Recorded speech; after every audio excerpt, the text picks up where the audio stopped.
agama. Ibu. Lalu untuk suku bangsa ibu, Saya dari Sunda, Ibu. untuk Pak suaminya Sama, Ibu. oke sama. Nah, untuk jenjang pendidikan ibu dengan Pak suami yang terakhir itu apa ibu mau tahu? Kalau saya sih SMA ya, Bu. Kalau suami saya itu S1 dulu. Dari untuk golongan darah ibu dengan suami ibu, Golongan darah saya B. Kalau golongan darah suami saya itu O. oh ya bu ya. Nah, ini sangat diperlukan banget untuk nanti ibu melakukan proses persalinan ya bu ya.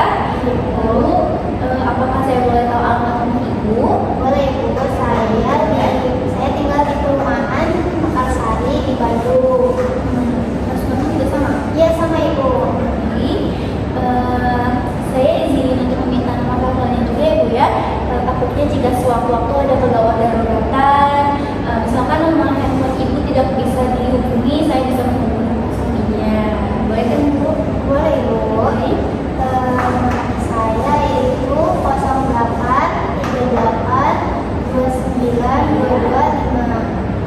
Nah, untuk nomor Suami suaminya. saya itu 0851888524. Ibu, kita langsung aja ya bu ya. Saya ingin menanyakan nih, ibu datang ke sini apakah ada keluhan? Kalau misalkan ibu ada keluhan, ibu boleh cerita saja. Saya akan membantu kok. Dua hari yang lalu saya itu merasa mual, Ibu, tapi di pagi aja.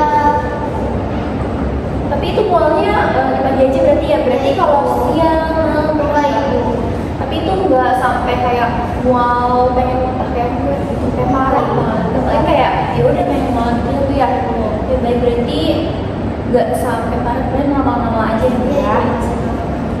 Nah, ibu untuk riwayat perkawinan ibu yang mohon izin ya bu ya. Nah, untuk usia pernikahan pertama kali ibu itu berapa tahun bu? Saya nikah di usia 25 tahun, Ibu. Baik, untuk suaminya. Suami saya di 26 tahun. Baik. Nah, untuk lama pernikahan ibu sudah berapa tahun nih menikah dengan suami? Udah 2 tahun, Ibu. Ya. Lalu apakah ibu memiliki surat nikah? Ini, Ibu. Berarti ibu sudah punya asuransi kesehatan nggak kayak BPJS? Sudah punya, Ibu. Sudah ya, aman ya bu ya berarti ya bu? Itu diurus dengan siapa tuh bu waktu itu? Waktu itu dengan ibu saya. Ya berarti ibunya juga sangat perhatian ya bu ya? Lalu untuk statusnya ibu dengan suami apakah ada konflik atau semacamnya, atau masih tinggal bersama atau tidak? Nah, Ibu, saya masih tinggal bersama suami saya. Tapi untuk saat ini suami saya bekerja di luar, Ibu. Oke baik, berarti untuk statusnya ini masih bersama suami yang ini kan bu? Baik, alhamdulillah ya bu ya. Yang pertama itu ada nama. Nah, nama ini bertujuan untuk pencatatan data pasien agar lebih jelas serta akurat. Lalu usia. Usia ini bertujuan untuk mengetahui faktor yang mempengaruhi kesehatan ibu serta kehamilannya, serta mengidentifikasi resiko kehamilan berdasarkan usia ibu. Seperti misalnya risiko di bawah 20 tahun dan lebih dari 35 tahun, karena usia yang sudah matang itu ada di umur 20 sampai 35 tahun. Lalu ada agama. Nah, agama ini bertujuan untuk agar pelayanan kesehatan sesuai dengan keyakinan dan budaya pasien. Selanjutnya itu ada suku atau bangsa. Nah, suku atau bangsa ini bertujuan untuk memahami aspek budaya yang berpengaruh pada kesehatan ibu serta bayinya. Lalu untuk mengetahui apakah ada kepercayaan serta tradisi yang dianut oleh ibu atau keluarganya yang berpengaruh dalam perawatan serta keputusan kehamilan dan persalinan. Pendidikan ini bertujuan untuk menyesuaikan cara memberikan informasi kepada tingkat pemahaman pasien. Seperti contohnya untuk pendidikan tinggi dan pendidikan rendah. Kadang pendidikan tinggi itu sudah lebih mengerti, misalkan ada apa itu HPHT, sedangkan terkadang seperti masyarakat yang berpendidikan rendah itu belum mengetahui kayak HPHT PDKT itu apa gitu. Jadi kita harus menggunakan bahasa yang mudah dipahami juga oleh pasien. Lalu selanjutnya itu pekerjaan. Nah, untuk ibu, pekerjaan ini untuk mempengaruhi faktor yang dapat berpengaruh kepada kesehatan ibu serta janin, seperti pekerjaan yang berat, yang dari pagi sampai malam, atau bahkan kadang ada lemburan.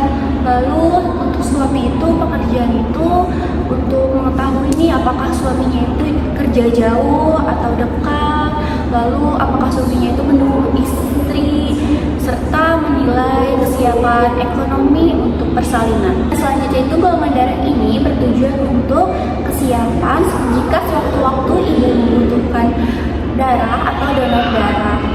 Ada alamat rumah. Nah, alamat rumah ini untuk memudahkan memantau kesehatan atau rujukan ke rumah jika diperlukan, lalu untuk memfasilitasi rujukan terdekat bila sewaktu-waktu ada kegawat daruratan.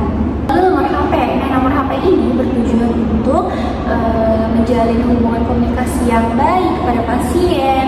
Lalu jika sewaktu-waktu nih ada pemeriksaan yang diubah jadwalnya, bisa langsung dikomunikasikan lewat handphone atau lewat nomor yang dituju.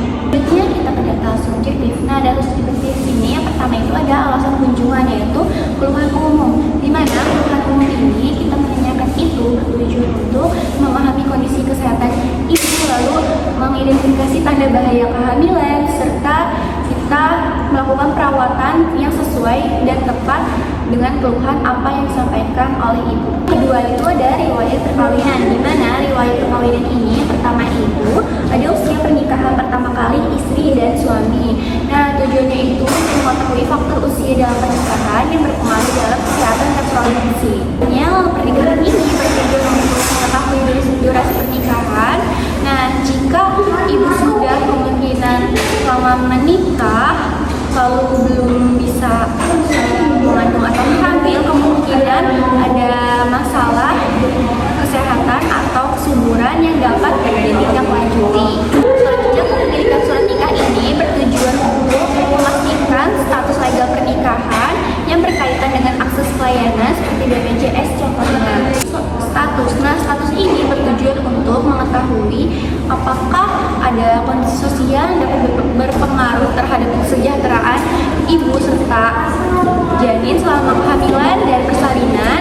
Selain itu juga bertujuan untuk mengetahui apakah ibu ada masalah